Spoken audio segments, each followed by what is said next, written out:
Hi, everybody, and welcome to the Dr. Psych Mom Show.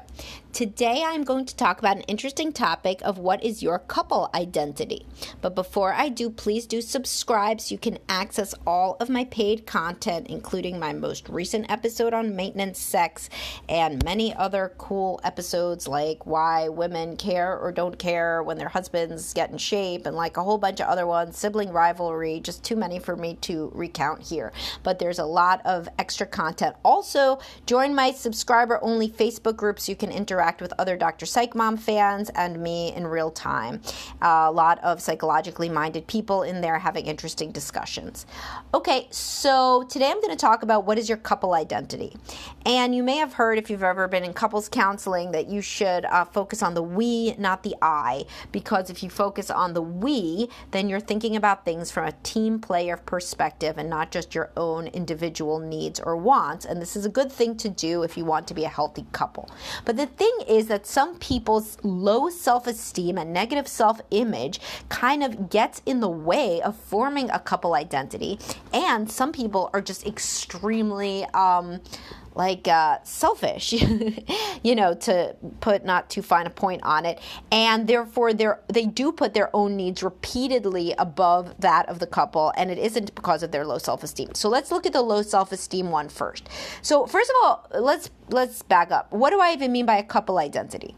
So here's some examples. We really like to go to museums. There, you're a couple that likes to go to museums. We love going to church and raising our kids Catholic. Fine, you're Catholic. You're a Catholic couple. We really value sports and exercise.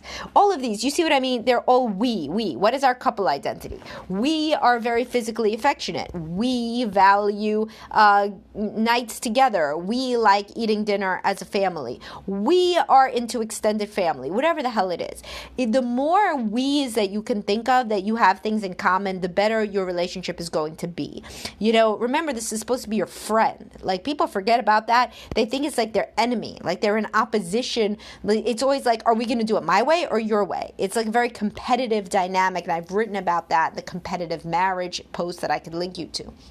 But people forget that the predominant point of marriage in, today's day and age, when it's not necessary, it's not like anybody's going to be excommunicated if they have premarital sex, you want to be on a team with somebody. You want to have a friendship. You want to have things in common. So it's very good to think about and even write out, what is your couple identity? What are you? If you can't think of very many things that you share in common in terms of likes, dislikes, values, love language, whatever the hell it is, then your marriage probably not doing so well. And there could be two reasons for this, right? First is you have low self-esteem. You don't even really know what you like.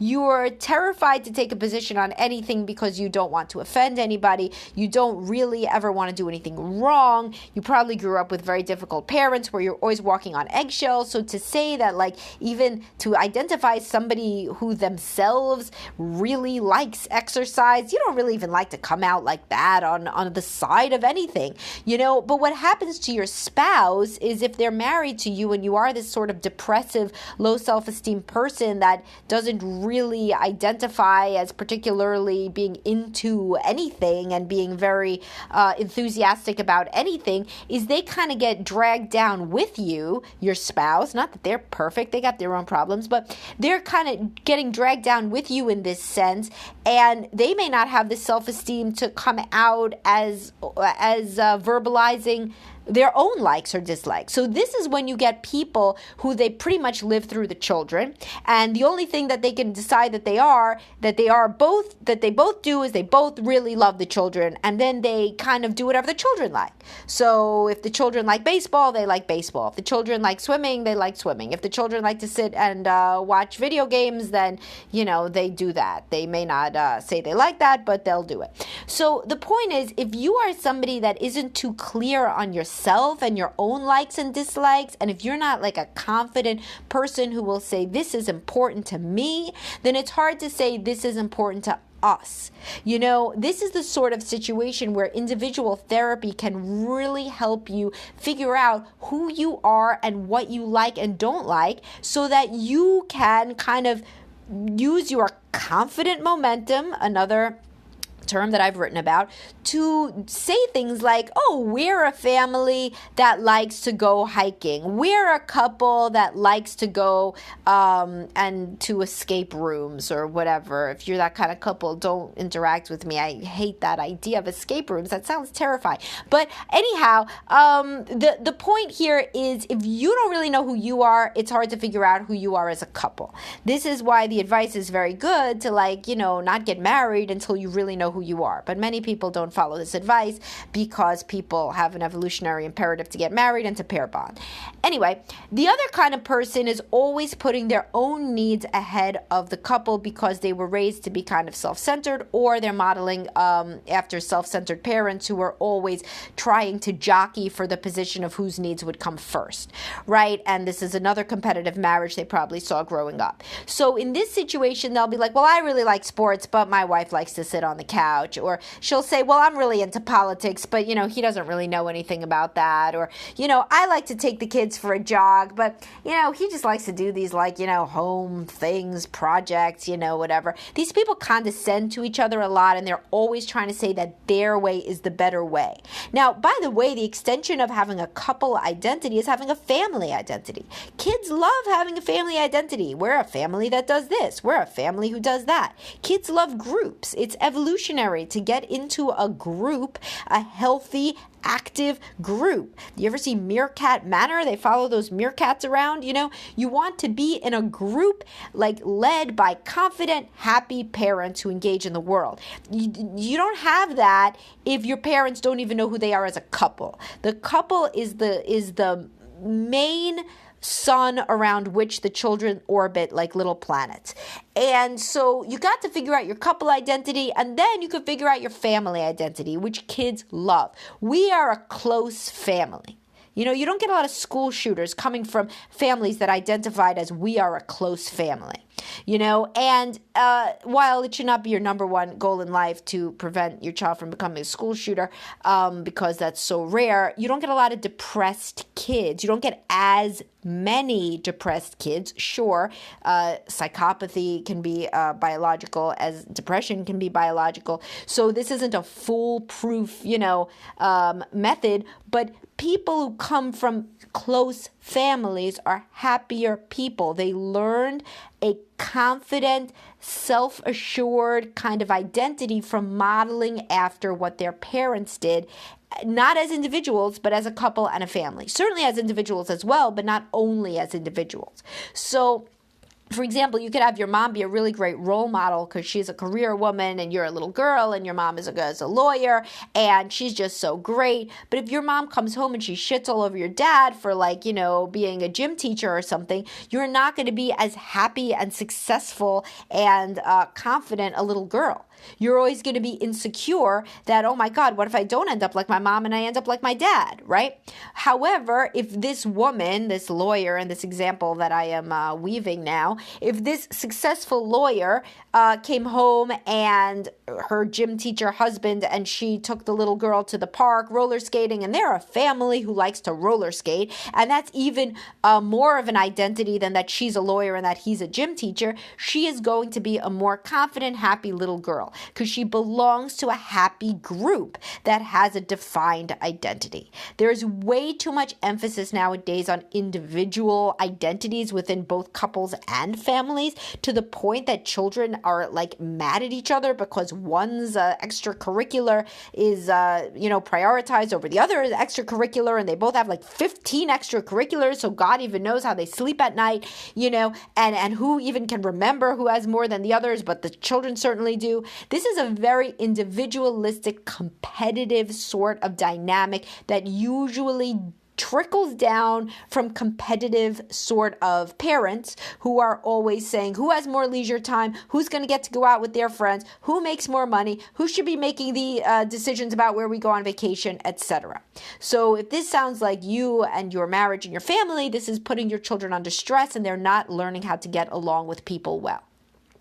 So, why don't you figure out what kind of couple do you want to be? If you don't have the same interests, can you develop any of the same interests, any of them at all? It would be very difficult for people to be close if they have all opposite interests and never engage on anything the same, right? So I am sure that even if he's an outdoor sort of person and you're an indoor sort of person, that you can both like to play a board game together, or you could both like to talk about a TV show together, or you could both like to have sex, or anything that you could do as a couple. So figure out and discuss this. If you're listening to it with your partner, discuss what is your couple identity. What sorts of people are you? Are you the sort of people that just like to go on a vacation and sightsee all the time, or are you the kind of people who like to lay by the pool? Just start simple, right? And start to amplify these similarities when you're talking in front of your children.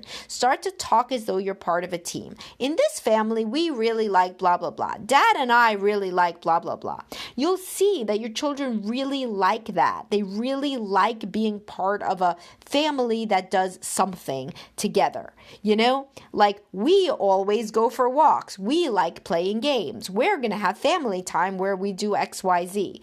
I just went on a vacation and we as a family go to these kind of weird places. We went to Mississippi and New Orleans and Alabama, and that isn't, the usual type of going to a resort. So we go to, not that those are weird states or anything, but you know what I mean? Like, they're not like going to Club Med. So I say, we as a family, we go to out, off the beaten track kind of places. So now that's an identity. Oh, this is something we do as a family, right? So think about it. What kind of a couple are you? Are you a couple that is physically affectionate? Are you a couple that loves to read? Are you a couple that loves murder mysteries? Whatever you are, try to talk about it more, both within the couple and in front of the kids. And also, what kind of family are you? What are the family values? Do we like, in this family, do we love each other? Do we respect each other? Are we kind to each other?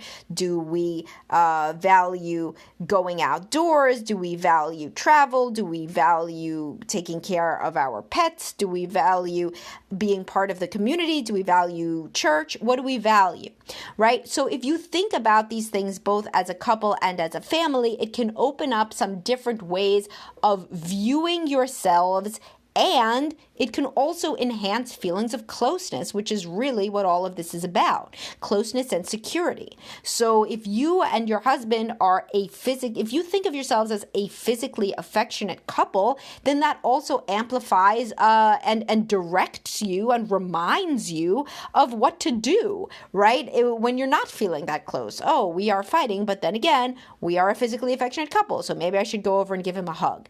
Self-talk is massively underrated as basically the definer of your internal experience. If you don't have the words for something, it's really hard to know what you're feeling. And if you do have the words for something, it directs your actions subconsciously in ways that you can't even be aware of, and if you, for example, if every night you and your husband said, we are so lucky to be together, we love each other so much, right? Just by saying that, you're feeling it. You're feeling it, and you're feeling good, and you're feeling reassured. You have some sort of a routine, just the same kind of routine that you give to your kids, bedtime routine with same little special things that you would say.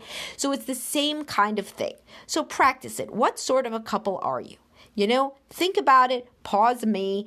I'm sure you're tired of listening to me rant for a second, and say, what kind of couple are we? Come up with like 3 things. Then say, what kind of family are we? Right? And then come up with 3 things.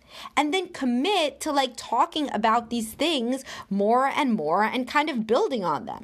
Okay, so we're a couple that likes the outdoors. So then let's schedule some hikes. We're a family that loves to volunteer. Let's go to a soup kitchen. Let's regularly volunteer with the elderly. Let's regularly, donate our time and money in some capacity that we research as a family. This cannot be overrated as a way to build and strengthen familial and couple bonds. Focus on what you are already similar at, or what you already all or both value, and amplify it by talking about it, building on it, and planning activities that go along with it, so that you're forming a coherent identity and narrative for yourselves and for your family as a whole.